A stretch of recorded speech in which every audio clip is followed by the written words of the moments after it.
Assalamualaikum. Hai hai sobat sehat. Kembali lagi nih bersama kita di Orto Podcast.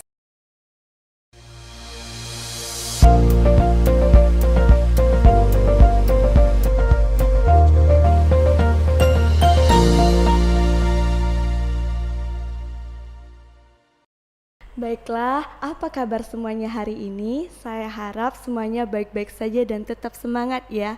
Nah, di sini sudah ada nih Mbak yang manisnya mempesona, bukan main nih. Ini Makasih. kita kedatangan Mbak Ayun. Halo Mbak Ayun. Halo Mbak Silvin. Walah, sayang sekali nih kita nih udah diberi kesempatan untuk menyampaikan sedikit informasi ya Mbak Iya, Ayun. iya. Kita sedikit ngobrol-ngobrol asik nih. Iya, Alah, semoga ya. asik kita ya Mbak. Kita ngobrol tentang tema kita yaitu Iya. makanan yang tidak sehat, pola makanan yang kurang baik ya Iya. Mbak.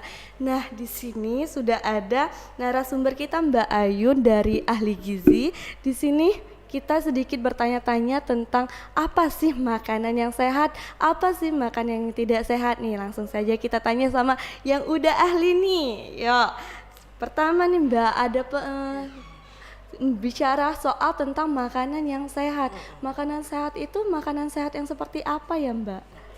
Oke, definisi makan dulu ya. Makan itu kan apa kegiatan untuk mendapatkan energi atau asupan yang dibutuhkan oleh tubuh. Jadi makanan yang sehat itu yang tidak berlebihan sesuai dengan kebutuhan tubuh gitu.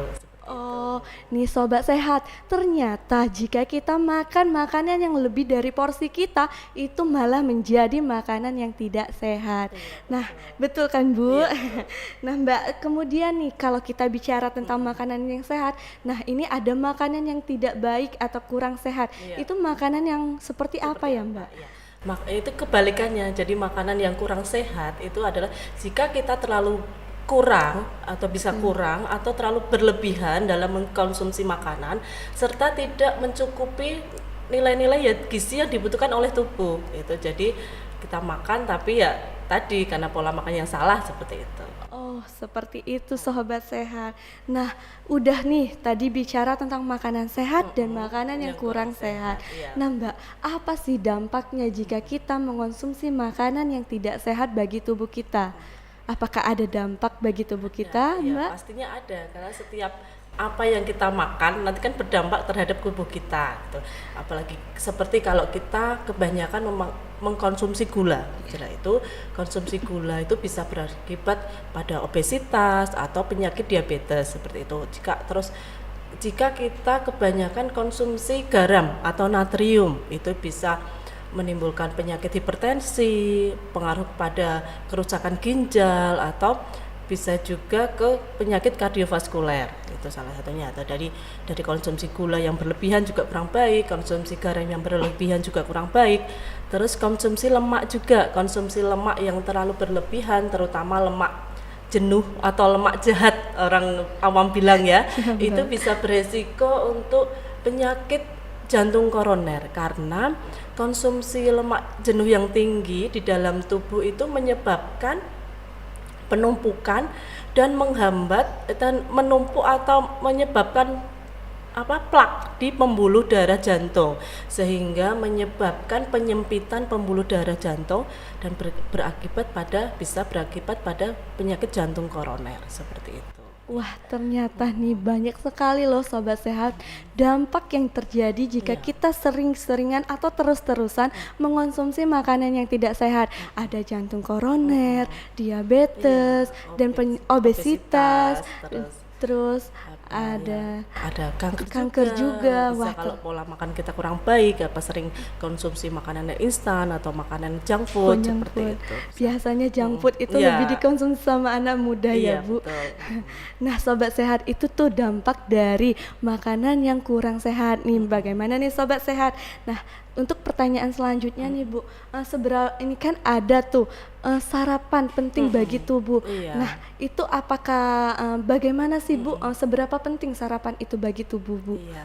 Pada sarapan itu sebenarnya penting, tapi sering kita lewatkan atau orang yang sering melewatkan karena terburu-buru, terus tidak biasa sarapan seperti itu. Padahal sarapan itu mengandung energi yang kita butuhkan untuk beraktivitas. Kalau misalnya kita bekerja, untuk ini berpikir, bekerja, jadi untuk kayak simpanan energi ya untuk beraktivitas seperti itu. Kalau untuk anak sekolah itu juga berfungsi sebagai dia berhubungan dengan fungsi otak gitu ya, otak kognitif, jadi konsentrasi, jadi biar anak-anak sekolah itu bisa konsentrasi dalam belajar ya itu.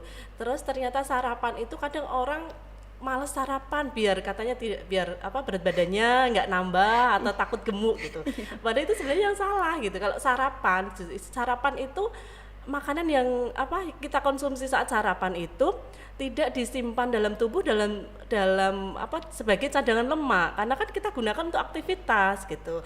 Beda nanti kalau kita tidak sarapan, mesti kan rasa laparnya meningkat, jadi keinginan untuk makan lebih banyak nanti di siang atau sore hari.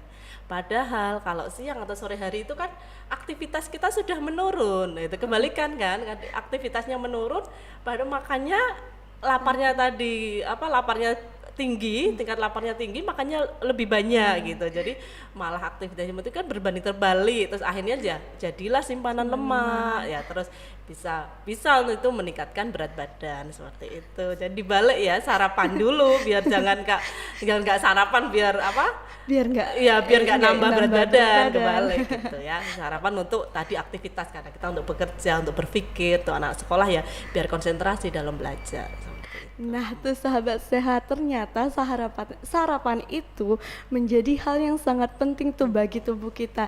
Nah sahabat sehat jangan takut nih karena sarapan nanti berat badanku nambah. Nah tadi udah dapat informasi dari Mbak Ayun bahwa sarapan itu ternyata tidak tersimpan menjadi lemak karena sarapan itu kita gunakan untuk aktivitas kita sehari-hari. Wah ternyata kita suka kebalik-balik nih jadi persepsinya ya Bu. Nah selanjutnya, pertanyaan selanjutnya ini tadi membahas tentang dampak yang terjadi jika kita mengonsumsi makanan yang kurang sehat tadi, itu ada kanker Bu. Nah ini Mbak gimana Mbak, hubungan penyakit dampak yang ditimbulkan tadi seperti kanker itu apakah gimana hubungan kenapa bisa ke kanker gitu Mbak? Ya sebenarnya kanker itu penyebabnya banyak. Salah satu kalau dari efek makanan itu efeknya bisa secara langsung atau tidak langsung ya. Kalau secara langsung itu makanan sebagai itu mengandung yang makanan seperti yang daging merah yang diproses dengan pemanasan yang tinggi itu menyebabkan mengandung karsinogenik, itu salah satu sebagai pemicu kanker. Terus kalau yang secara tidak langsung itu makanan itu mempengaruhi metabolisme untuk pertumbuhan sel kankernya, jadi tidak secara langsung gitu. Seperti itu sih, jadi hubungannya seperti itu. Makanan yang sehat dan meninggalkan makanan-makanan yang kurang sehat Mbak. 10 gizi seimbang itu. Berat badan ideal itu yang seperti apa Bu? Apakah ada kategorinya atau bagaimana cara kita mengetahui? Biasakan sarapan pagi